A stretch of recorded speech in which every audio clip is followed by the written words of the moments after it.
India AI impact summit 2026 ने दुनिया के सामने ये साफ संकेत दिया कि एआई अब भविष्य नहीं, वर्तमान की शक्ति है। और आज लिए गए फैसले तय करेंगे कि आने वाली पीढ़ियां एआई को वरदान मानेंगी या खतरा।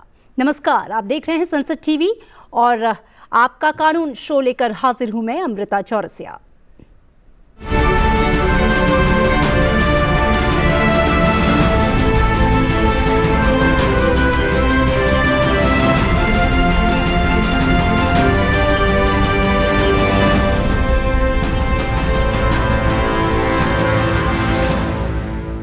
आज की बहस एक ऐसे विषय पे है जो आने वाले दशक की अर्थव्यवस्था, सुरक्षा और लोकतंत्र तीनों की दिशा तय करेगा। India's global leadership in AI and our legal preparedness. AI impact summit 2026 में दुनिया ने एक साझा संदेश दिया।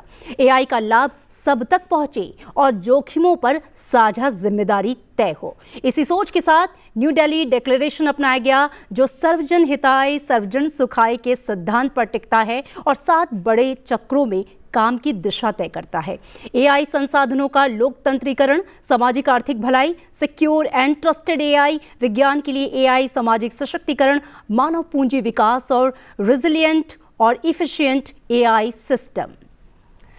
तो आज आपका कानून में हम अपने एक्सपर्ट के साथ ये समझने की कोशिश करेंगे कि भारत का एआई नेतृत्व कैसे तय होगा, कानून कैसे सुनिश्चित होगा, एआई शक्ति बने, खतरा नहीं।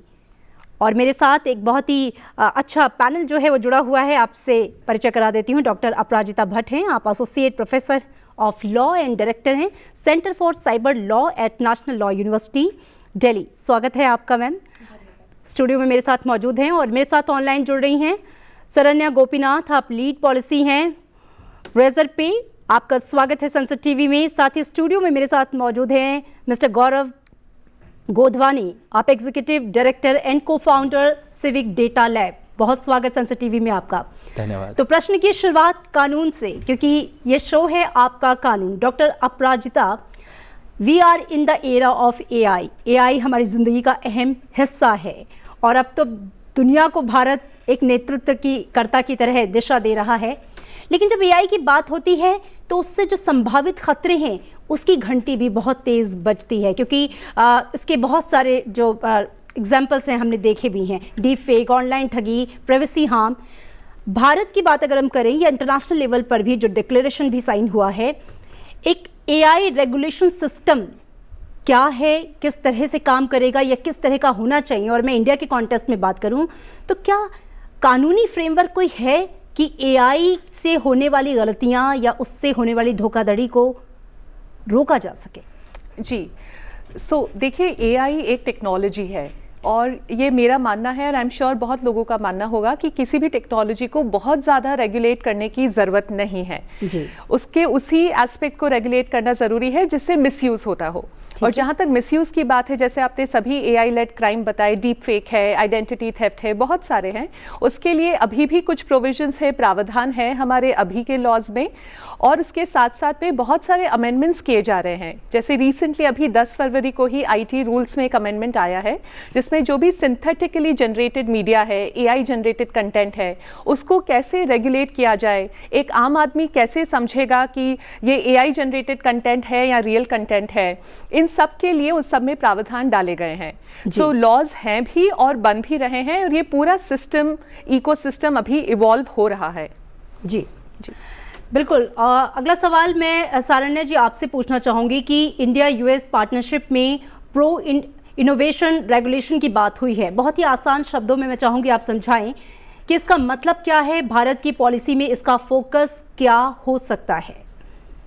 मैम, अगर देखा जाए तो यूएस और इंडिया दोनों इस ग्लोबल सिस्टम में एआई सुपर पावर्स है, अलग अलग स्ट्रेंथ्स के साथ। अगर देखा जाए कि यूएस में बहुत सारी टेक्नोलॉजियां बन रही हैं, पर at the same time Bharat में हमारे डेटा और यूसेज का हमारा स्ट्रेंथ है। तो ये जो पार्टनरशिप हम सोच रहे हैं, जो ऐतिहासिक पार्टनरशिप बनी हुई है, वो ऐसा है कि दोनों कंट्रीज एक साथ आकर एआई में नेक्स्ट लेवल कैसा जाना है और कैसे दुनिया को दिशा दिखा सकते हैं। वो इन दोनों कंट्रीज के पार्टनरशिप से ही होने वाला है। अगर हम एआई का यूसेज एग्रीकल्चर में ले लें, या एआई का डाइवर्स यूसेज, माने कि जो एआई का टेक्नोलॉजी है वो किस तरह के और ज्यादा लोगों को पहुंचा सकते हैं, ये सिर्फ इंडिया के हाथों में ही हो सकता है। और इसीलिए ये पार्टनरशिप ना ही टेक्नोलॉजी को बढ़ावा देगा, but also it will help understand all the benefits. हमको इस पार्टनरशिप के थ्रू समझ सकते हैं कि कैसे ग्लोबली ये बेनिफिट हो सकता है। जी बिल्कुल। गौरव जी, चर्चा में आपको लेना चाहूँगी। हम पहले भी बात कर रहे थे कि भारत का एआई नेतृत्व जो है वो सिर्फ टेक पे नहीं, ट्रस्ट पर है जी। तो ऐसे में नागरिकों का ट्रस्ट बनाने के लिए आपकी नज़र में वो 3 सबसे अहम प्रायोरिटीज़ क्या होंगी कि हम इस टेक्नोलॉजी के साथ ट्रस्ट को बिल्डअप कर सकें? सबसे पहले तो हम देखें, अगर एआई मॉडल्स आज के ज़माने में जिस तरीके से रोल आउट हो रहे हैं वो पॉपुलेशन स्केल के लिए रेडी हैं या नहीं, इसके लिए हमें टेस्ट करना, रिगरस टेस्टिंग करना बहुत ज़रूरी है। और ये हम ह्यूमन के बिना नहीं कर सकते, हमें लोगों के साथ इसकी टेस्टिंग करनी पड़ेगी, जिसमें हमें लोकल एक्सपर्ट्स चाहिए और डोमेन एक्सपर्ट्स चाहिए जो इनको इवैल्यूएट करें मॉडल्स को। फॉर एग्ज़ाम्पल, अगर एक किसान एक एआई मॉडल से सवाल पूछता है कि मेरा आम का बगीचा है, मैं इसमें कितना फर्टिलाइज़र डालूं ताकि मेरा 8 से 10 साल का जो आम का वृक्ष है वो मुझे अच्छे से अच्छा प्रोड्यूस दे सके। अब ये सवाल एआई से पूछा जाए तो एक्यूरेट आंसर आने के चांसेस कम हैं। उनको इंडिया के सॉइल कंडीशन के बारे में पता नहीं होगा, डिस्ट्रिक्ट्स के बारे में पता नहीं होगा। बट अगर यही सवाल किसान कॉल सेंटर से किया जाए तो किसान को बहुत एक्यूरेट इन्फॉर्मेशन मिल जाती है। तो यही जो किसान कॉल सेंटर के एक्सपर्ट्स हैं वो अगर एआई को इवैल्यूएट करने में हमारी मदद करें और हमें ये बता सकें कि ये अभी अभी गैप्स दिख रहे हैं, हमें यहाँ पे मिस इन्फॉर्मेशन हो रहा है, यहाँ पे थोड़ा सा जिस तरीके से किसानों की हालात हैं वो समझ नहीं पा रहा है एआई, तो इसको हमें फिक्स करने की ज़रूरत है। तो पहला तो यही है कि कैसे हम एक्सपर्ट्स को लेके चलें एआई के इवैल्यूएशन में। दूसरा, हमें सरकारी नियम चाहिए कि किस तरीके के हाई रिस्क एप्लीकेशंस हैं और कहाँ कहाँ हमें बहुत अच्छे से टेस्ट करने की ज़रूरत है इन एआई एप्लीकेशंस को। और तीसरा, हमें सरकारी डेटा को लोगों के मत के साथ भी जोड़ना ज़रूरी है। तो हमें दूसरे एक्सपर्ट्स को साथ में लेके चलना पड़ेगा, ये एआई मॉडल्स को कैसे हम इंडिया में ले जा सकें। जी बिल्कुल। अपराजिता जी, मैं आपसे ये समझना चाहूँगी कि जैसे कि पहले भी आपने कहा कि टेक्नोलॉजी को पूरी तरह से किसी कानून से बांधना सही नहीं है, लेकिन हाँ उससे जो मिसयूज़ हो रहे हैं जिस जगह पे, उसके लिए तो आपके हिसाब से एक कानून की ऐसी ज़रूरत नहीं है, लेकिन अलग अलग नियम, चाहे वो हेल्थ हो, फाइनेंस हो, इलेक्शंस हो, एजुकेशंस हो, जहाँ जहाँ पे लूपहोल्स हो रहे हैं, इससे इसके जो दुष्प्रभाव आ रहे हैं या धोखाधड़ी हो रही है, उसके लिए कानून होने चाहिए। तो अभी फ़िलहाल अगर एक आम आदमी ये जानना चाहे कि क्या एआई रेगुलेशन के लिए कोई कानून है, या एआई कोई गलती करता है तो उसके लिए क्या जो अलग अलग कानून है उसके थ्रू उससे डील किया जाएगा? जी, अभी की व्यवस्था क्या है? देखिए, अभी की व्यवस्था ये है, हमारे देश में अभी आईटी एक्ट है, इंफॉर्मेशन टेक्नोलॉजी एक्ट। उसमें काफ़ी सारे ऐसे प्रोविजंस हैं जिनके अंडर हम एआई से रिलेटेड जितने भी क्राइम हैं उनको लाया जा सकता है। उसके अलावा जो हमारे क्रिमिनल लॉज हैं देश के, बीएनएस, बीएनएसएस, उसमें भी बहुत सारे प्रोविजन को, क्योंकि अभी जो नए क्रिमिनल लॉज हैं उनमें डिजिटल माध्यम से हुए हुए जो क्राइम हैं उनको कवर किया गया है, जिसमें हम ये मान के चलते हैं कि एआई इनेबल्ड क्राइम भी आएंगे। लेकिन बात ये नहीं है कि आप एआई इनेबल्ड क्राइम को आप कैसे रेगुलेट कर रहे हैं, कैसे कम कर रहे हैं। बात ये है कि एआई एक टेक्नोलॉजी है, उसमें किसी न किसी की लाइबिलिटी को डिटरमाइन करना ज़रूरी है, लाइबिलिटी एट्रीब्यूट करना ज़रूरी है कि वो क्राइम किया किसने है। ये सबसे बड़ा चैलेंज है। सो अगर इस प्रकार का कोई भी क्राइम सोशल मीडिया प्लेटफॉर्म से होता है, किसी इंटरमीडियरी के प्लेटफॉर्म से होता है, उसके लिए बहुत सारे प्रावधान, बहुत सारे प्रोविजंस हमारे इंटरमीडियरी रूल्स में ऑलरेडी ला चुके हैं और जिनको अब इम्प्लीमेंट करना है। सो एग्जिस्टिंग लॉज में अभी बहुत सारे प्रोविजंस हैं और हम समय के अनुसार अमेंडमेंट भी ला रहे हैं जी। लेकिन एट द सेम टाइम ये एक अप्रोच की बात है। ये जो क्वेश्चन पूछा जाता है कि क्या हमें एआई के ऊपर एक नए लॉ की अभी ज़रूरत है या एग्जिस्टिंग लॉज उसको एड्रेस कर लेंगे, आई थिंक इस क्वेश्चन की जगह हमें ये देखना चाहिए कि एआई को रेगुलेट करने के लिए हमारा अप्रोच क्या है, इंडिया का अप्रोच क्या है। सो यूएस ने जैसे innovation based approach, market based approach लिया है, वो बहुत ज़्यादा इनोवेशन पे ध्यान देते हैं। इसलिए हम देखते हैं कि यूएस की ग्लोबल रैंकिंग एआई को लेकर नंबर 1 है। राइट, फॉलोड बाय चाइना जिसकी नंबर 2 है, और फिर इंडिया नंबर 3 है, जो कि बहुत ही काबिले तारीफ बात है कि हम नंबर 3 वैश्विक रैंकिंग है एआई इंडेक्स को लेकर। लेकिन EU on the other side हम देखते हैं उनका राइट्स बेस्ड अप्रोच है कि जो हमारे फंडामेंटल राइट्स हैं कोई भी एआई के द्वारा हमारे फंडामेंटल राइट्स को वायलेट ना कर सके। सो इस तरह का जो अप्रोच है कि हमें इनोवेशन भी करना है और अपने फंडामेंटल राइट्स को भी हमें बचाना है, वो अप्रोच हमारा होना चाहिए। और इंडिया का अप्रोच है मानव, पीपल सेंट्रिक, और मुझे लगता है इसी के इर्द गिर्द सारी जो कानूनी व्यवस्थाएं हैं वो बुनी जाएंगी। सारिणी जी, फिनटेक पेमेंट्स में एआई का इस्तेमाल तेजी से बढ़ रहा है, हम जानते हैं, तो आपके हिसाब से सिक्योर एंड ट्रस्टेड एआई का सबसे बेसिक इंडस्ट्री रूल बुक क्या होना चाहिए? अगर मैं 3 ऐसी चीजें आपसे जानना चाहूँ जो नॉन नेगोशिएबल हैं, तो वो कौन सी हैं? जी नहीं, thank you for the question ma'am. And ये आज के डेट पे ये मेरे हिसाब से सबसे इम्पोर्टेंट क्वेश्चन है। अगर हम एक तरीके से देखा जा सकते तो पूरे दुनिया में इंडिया का फिनटेक इंडस्ट्री सबसे ज्यादा एडवांस्ड है। या हम यूपीआई पे को ले ले या फिर हमारे inter banking methods, payment methods को ले ले, ये पूरा ग्लोबल में ग्लोबल साउथ ही नहीं, the entire world looks up to the Indian fintech ecosystem. And मुझे बहुत गर्व की बात है कि आरबीआई जैसे रेगुलेटर ये जैसे ये इकोसिस्टम प्रोग्रेस होना चाहिए वो बहुत ही केयरफुली गाइड करते हैं, और जैसे चेक्स एंड बैलेंसेस चाहिए हर एक पॉइंट पे वो इम्प्लीमेंट करते हैं, या अपने साइड से भी और एनपीसीआई के थ्रू जो यूपीआई के रेगुलेटर है उनके साइड से भी। सो टू अपराजिता मैम्स पॉइंट, जैसे कि वो बता रहे थे, फिनटेक इकोसिस्टम वो ऐसी एक सिस्टम है जो इतने सारे चेक्स एंड बैलेंसेस, इतने केयरफुली किए हुए रेगुलेशंस ऑलरेडी है कि एआई सिर्फ एक माध्यम है, पर एक नया क्राइम नहीं आइडेंटिफाई हो सकता है। जैसे कि अगर हम देखा जाए लेंडिंग क्रेडिट वर्दीनेस, सो एक एआई का बहुत इंपॉर्टेंट इम्प्लीमेंटेशन ये है कि जब बहुत सारे बोरोवर्स आते हैं, कैसे अच्छी तरह से उनको आइडेंटिफाई कर सकते हैं कि लोन किसको दे और कौन अच्छी तरह से ये रीपे कर सकते हैं। इसमें एआई का बहुत हेल्प हो सकता है, क्योंकि ये बहुत सारा डेटा देखना पड़ता है, बहुत सारे जांच करने पड़ते हैं। इन सब चीज़ों के लिए एआई का बहुत यूजफुल और अच्छा इस्तेमाल होता है। But at the same time concern ये है कि कहीं एआई गलत डिसीजन या गलत सजेशन ना दे। डिसीजन आखिर रेगुलेटरी सिस्टम में इंसान को ही लेना पड़ता है। ये ऑलरेडी आरबीआई ने मैंडेट कर चुके हैं बहुत साल पहले। तो एआई सिस्टम भी अगर आ जाए तो सिर्फ सजेस्ट ही कर सकता है। पर अगर ये कंसर्न है कि एआई के थ्रू जो भी सजेशन दे सकते हैं, जो एआई देगा उसमें कुछ बायस है या अनफोर्सीन कंसर्न्स है, इसका भी आरबीआई बहुत सालों पहले आइडेंटिफाई कर चुके हैं कि बायस is not allowed. Bias mitigation framework already बन चुका है आरबीआई और हमारे इंडियन फाइनेंशियल रेगुलेटरी सिस्टम में। सो अगर एक तरीके से देखा जाए तो किसकी लायबिलिटी है, जिसको रिस्पॉन्सिबल होना है, और उनके इस पूरे सिस्टम को बढ़ाने में उनका रोल क्या है, ये ऑलरेडी हम आइडेंटिफाई कर चुके हैं।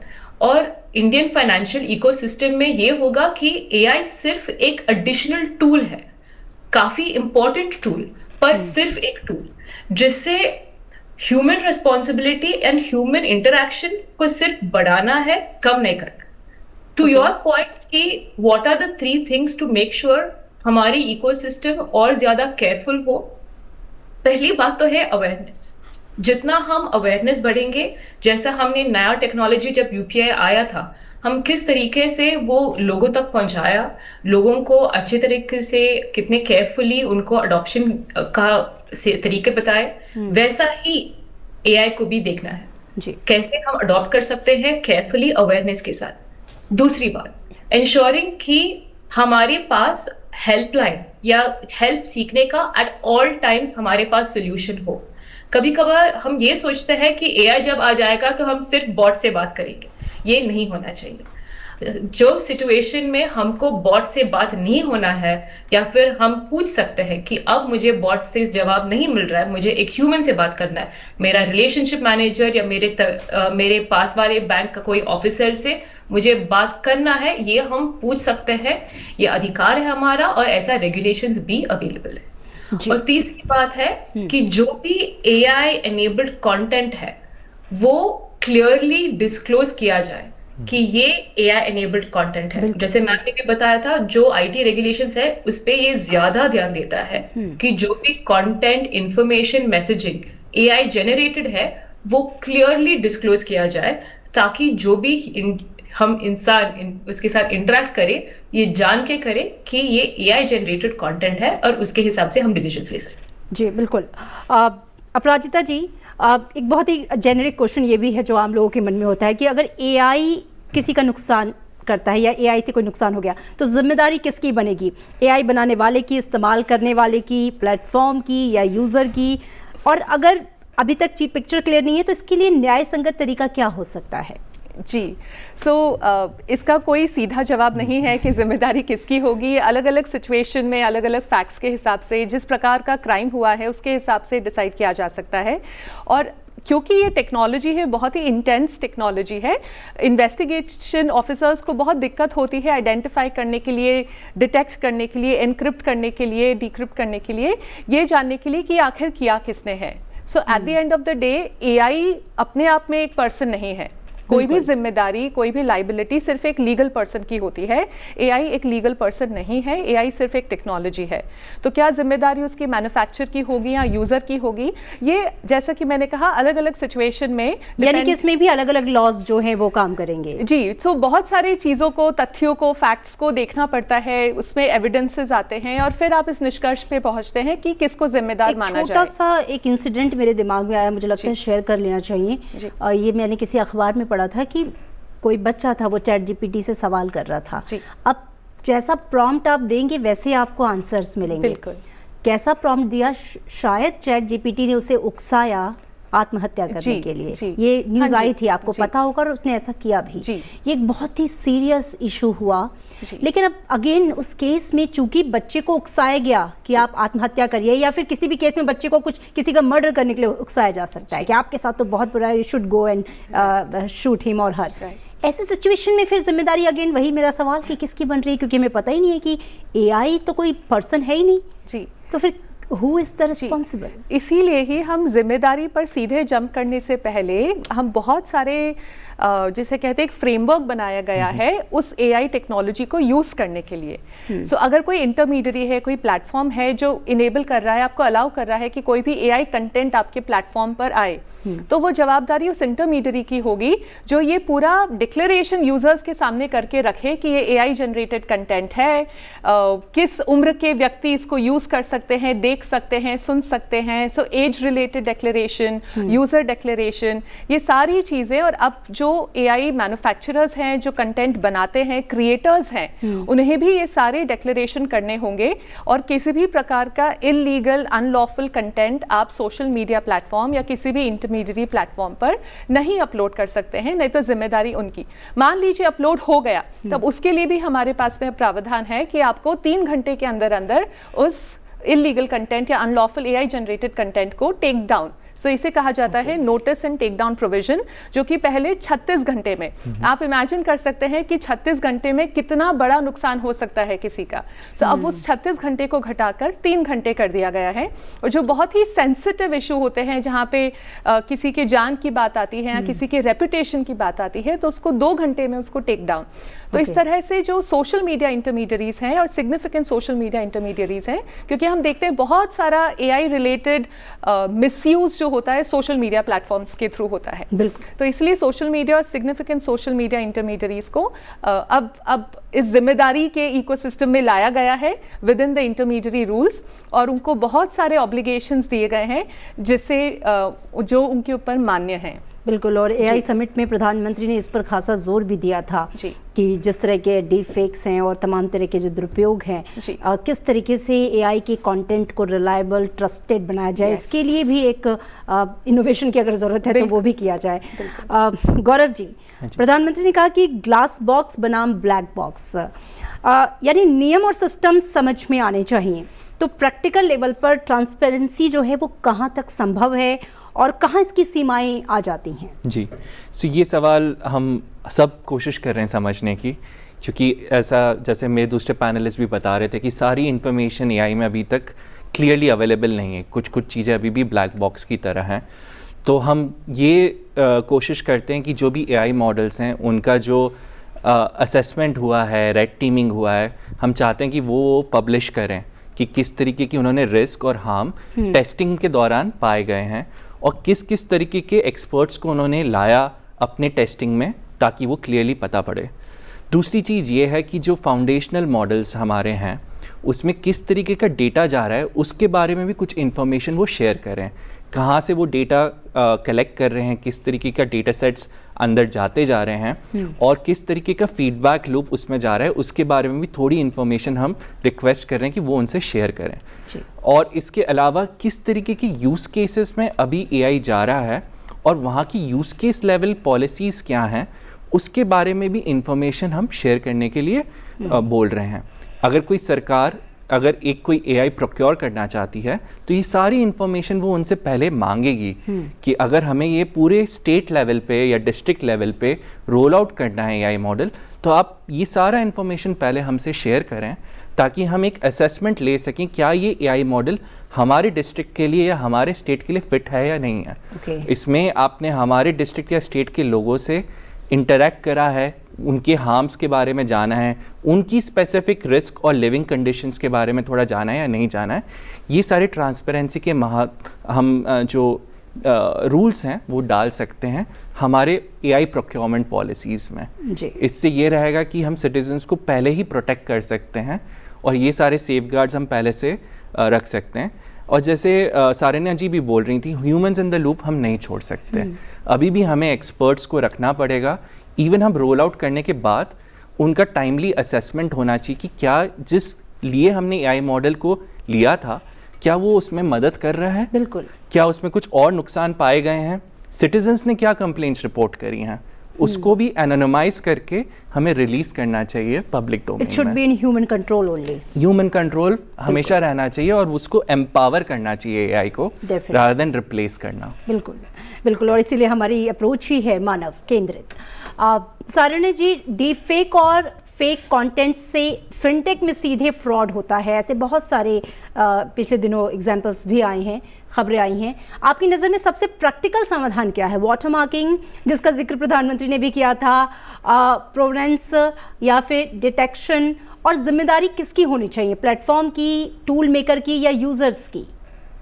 जी मैम, इसमें दो तरीके के स्कैम्स होते हैं। एक वो है जिसमें उनको सोशल इंजीनियरिंग स्कैम्स बोलते हैं, जो वो प्लेटफॉर्म के थ्रू या टेक्नोलॉजी के थ्रू स्कैम्स नहीं होते, पर वो आपको कन्विंस कर लेते हैं कि ऐसा पैसा मिल सकता है। मतलब हमने एक जानी मानी यूपीआई स्कैम जो है, जो विच इज कि आप अगर आप 10 रुपए दे तो आपको वापस 100 रुपए मिलेगा, और उसका 3 स्क्रीनशॉट दिखा देते हैं एंड देन आपको कन्विंस कर लेते हैं कि पैसा आ गया है।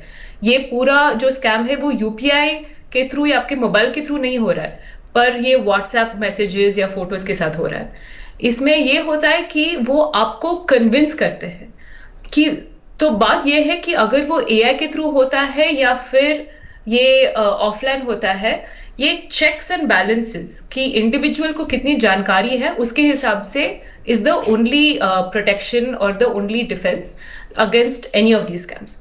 एक दूसरा स्कैम भी है जो एआई के थ्रू होता है, जो शायद हमने फॉरेन में बहुत देखा है, दूसरे देशों में बहुत देखा है, अब तक शायद इंडिया में उतने भी फेमस नहीं हुए, कि आपको फोन कॉल आता है, पर आपको फोन कॉल से लगता है कि आपका कोई दोस्त बात कर रहा है या आपके फैमिली से कोई बात कर रहा है, और आपको लगता है कि आवाज से या फिर फोन कॉल से कि कोई अपना ही है, अपना है, वॉइस क्लोनिंग हो जाती है जी।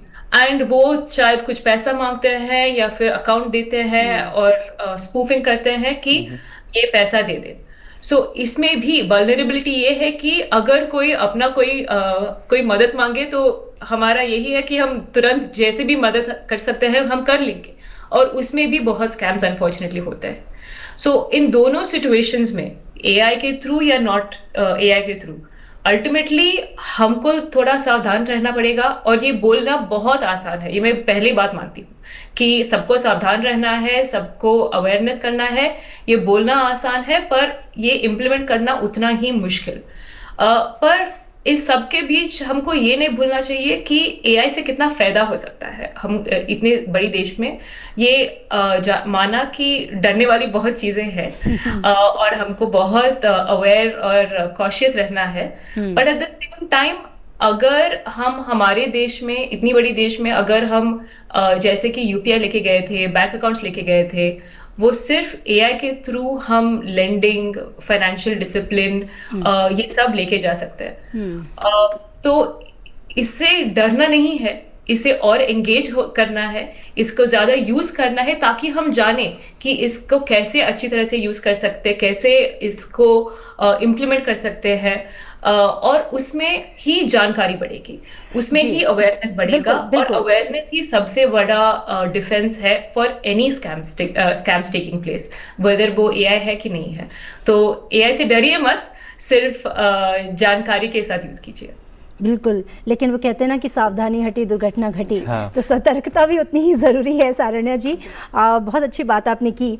अब राजद, चूँकि वक्त अब कम है, मैं चाहूँगी एक एक क्वेश्चन आप दोनों से लूँ और हम छोटे छोटे आंसर्स रखेंगे। जो बात इन्होंने की, ये जो वॉइस क्लोनिंग है, ये बड़ा ख़तरनाक है। मेरे पास फ़ोन आता है और मेरे बच्चे की आवाज़ में आता है कि मम्मा मेरा एक्सीडेंट हो गया, या मुझे किसी ने किडनैप कर लिया, इतना पैसा लेके आओ। तो बच्चे की ही आवाज़ है, तो शायद मैं रिलाई कर लूँगी और मैं भागूंगी। तो इस तरह के केसेस हो रहे हैं। क्या कोई ऐसा टूल विकसित किया जा सकता है, या कोई ऐसा लॉ भी बनाया जा सकता है, मतलब कैसा इकोसिस्टम बनाया जाए कि कम से कम एआई जनरेटेड चीज़ें और रियल चीज़ों में फ़र्क किया जा सके? इसके लिए भी मुझे लगता है कुछ कदम बढ़ाने होंगे। जी बिल्कुल। सो जैसा मैंने पहले भी कहा था, अब ये जिम्मेदारी कि आप डिफ्रेंशिएट कर सके कि क्या एआई जनरेटेड कंटेंट है और क्या रियल कंटेंट है, इसकी जिम्मेदारी अब हमारे ऊपर नहीं है, जो उपभोक्ता है, यूज़र के ऊपर नहीं है। तो हमारे पेरेंट्स तो यही मानेंगे कि जो देख रहे हैं वो रियल है, बच्चे भी यही मानेंगे, वो अंतर नहीं कर पाएंगे। लेकिन ये जिम्मेदारी अब एआई कंटेंट जनरेटर की है कि अगर उसने एआई या सिंथेटिकली जनरेटेड मीडिया बनाया है तो उसके ऊपर वो लेबलिंग करेगा, वाटर मार्किंग करेगा, उसके ऊपर डिक्लेयर करेगा कि this is not a real content, ये एआई जनरेटेड कंटेंट है, जिससे देखने वाला या सुनने वाला ये समझ जाए कि उसके ऊपर विश्वास करने की जरूरत नहीं है, वो फेक है, वो आर्टिफिशियली जनरेटेड है। सबसे बड़ी बात ये कि जिम्मेदारी हमारी नहीं है, बल्कि कंटेंट जनरेटर की है जिसने वो बनाया है। पहली बात। लेकिन हमारी जिम्मेदारी ऐसा नहीं कि बिल्कुल नहीं है। हमारी जिम्मेदारी ये है, जैसे कि सारण्या जी ने भी कहा, अवेयरनेस होना बहुत ज़रूरी है, राइट। सो मैं क्या देख रही हूँ, जैसे कि हम पहले कहते थे किस लिंक के ऊपर मैं क्लिक कर रही हूँ, हम कहाँ कौन सी वेबसाइट में ब्राउज हो रहे हैं, कुकीज़ है या नहीं है। सो आप सिंपली पहले कहते थे सीइंग इज बिलीविंग, वो अब सही नहीं है। जो आप देख रहे हैं उस पर बिलीव, उस पर विश्वास मत करिए। ये बात आप अपने आप को भी समझाइए, अपने पेरेंट्स को, अपने बच्चों को भी बताइए। और ये आपकी जिम्मेदारी है कि अगर आपको कोई फ़ोन आया है अब जो कि एक एआई जनरेटेड, आपको क्रॉस चेक करना है, आपको वेरीफाई करना है। आजकल तो सभी के पास मोबाइल है, तो इतना मुश्किल नहीं है क्रॉस चेक करना।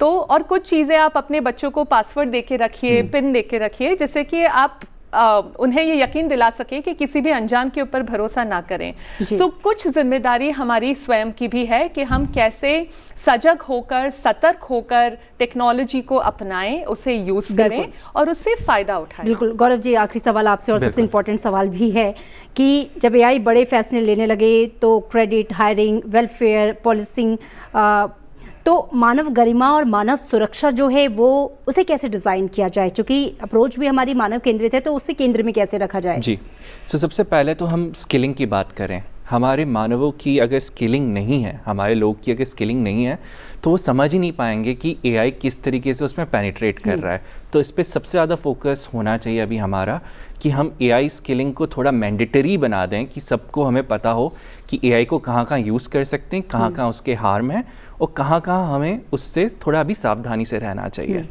दूसरी चीज़ ये है कि हमें एक्सपर्ट्स चाहिए, लोकल एक्सपर्ट्स चाहिए, और हमारे एक्सपर्ट्स जो वो भाषा बोल सकें वो चाहिए, जो इन सारे एआई इवैल्यूएशंस में एक्टिवली पार्ट लें।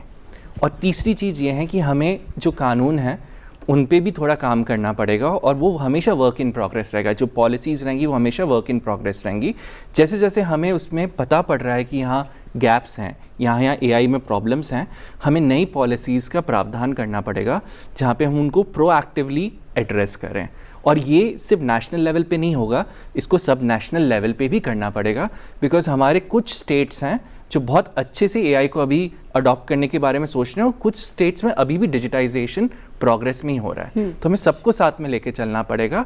उसके लिए हमें एक अम्ब्रेला पॉलिसी भी चाहिए और स्टेट लेवल पॉलिसीज भी चाहिए जिस तरीके से ये एआई अडॉप्शन हो सके। Thank you so much. चर्चा बहुत इंटरेस्टिंग है और सवाल भी बहुत ज़्यादा हैं, लेकिन वक्त कम है, हम इसी पर एक एपिसोड आगे और भी करेंगे। अपराजिता जी आपका बहुत शुक्रिया, सारण्य जी आपका जुड़ने के लिए हमसे, और गौरव गोपीनाथ जी आपका बहुत शुक्रिया। तो एआई का भविष्य तेज है, लेकिन भरोसा उससे भी ज़्यादा ज़रूरी है। तकनीक आगे बढ़े पर कानून और जिम्मेदारी के साथ चले, और भारत इसी नेतृत्व के साथ दुनिया को राह दिखाने के लिए तैयार है। इसी के साथ आपका कानून के संख में इतना ही। आप हमसे सवाल पूछ सकते हैं, जानिए कैसे मिलेगा आपको आपका हक। हमारे एक्सपर्ट देंगे जवाब, देश के जाने माने वकील और एक्सपर्ट्स। आप हमें मेल करें आपका कानून.sansatv@gmail.com पर। नमस्कार।